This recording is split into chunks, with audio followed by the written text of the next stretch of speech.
Imagine a PlayStation legend, a series that once stood shoulder to shoulder with the biggest names, simply vanishing. What if a beloved franchise that defined entire console generations got left behind, remembered fondly but rarely discussed by the very people who control its future? For so many of us, that absence feels particularly strange when we talk about Jak and Daxter. This iconic duo once graced magazine covers and dominated gaming discussions, yet we find ourselves approaching 2 decades since a truly new entry arrived.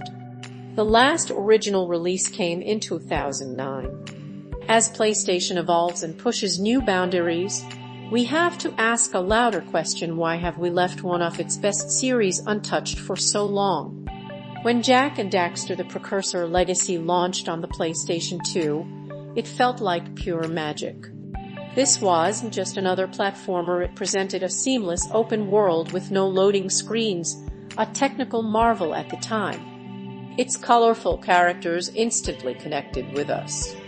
Naughty Dog delivered a game that felt playful yet incredibly ambitious, perfectly balancing humor, exploration, and tight controls. It stood toe-to-toe with giants like Mario and Banjo-Kazooie, immediately establishing one of PlayStation's best series.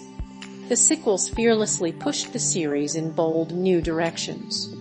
Jak shocked fans by shifting to a darker, more mature tone, drawing inspiration from the open-world action games of the era. Jak 3 then refined that formula, offering even more freedom and polish.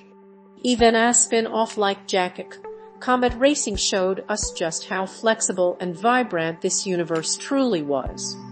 Each release consistently met with strong critical reception and commercial success, helping define the PlayStation 2 era right alongside other iconic platformers like Ratchet and Clank and Sleek Cooper. By the time the series saw releases on the PlayStation Portable and later PlayStation 3, its identity was already cemented. These were not niche games, they were system sellers. For many players, Jak and Daxter felt as synonymous with PlayStation as the logo itself. But, of course, this couldn't last forever. Naughty Dog famously moved on, passing the torch to other talented studios. Jak and Daxter continued to receive new games, but the gaming landscape was changing.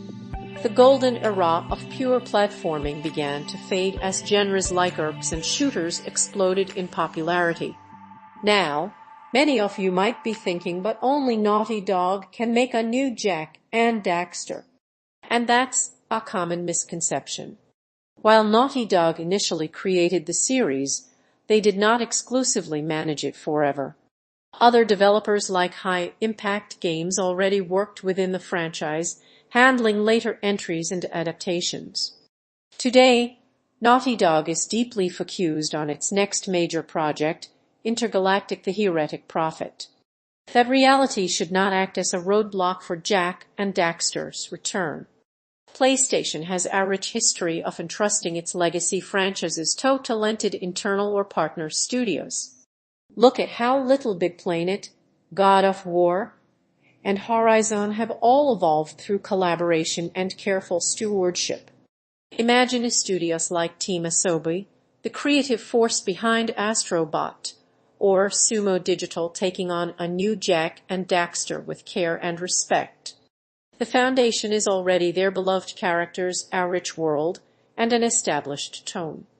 The series needs respect for its roots and confidence in modern design, not necessarily the direct involvement of its original creators, who have already moved on to other, very different projects. Allowing another studio to lead would also free Naughty Dog to continue pushing boundaries elsewhere, as it currently does with its incredible cinematic and emotional experiences like Uncharted and The Last of Us. And honestly, the timing for a Jak and Daxter revival couldn't be better. We are seeing a powerful resurgence for 3D platformers, driven by both nostalgia and a renewed appreciation for tight, joyful gameplay. The incredible success of Astrobot, for example, proves that audiences still crave colorful worlds, expressive characters, and movement-focused design. Team Asobi in particular has shown us that modern players are incredibly eager for platformers that celebrate PlayStation's legacy while feeling undeniably fresh.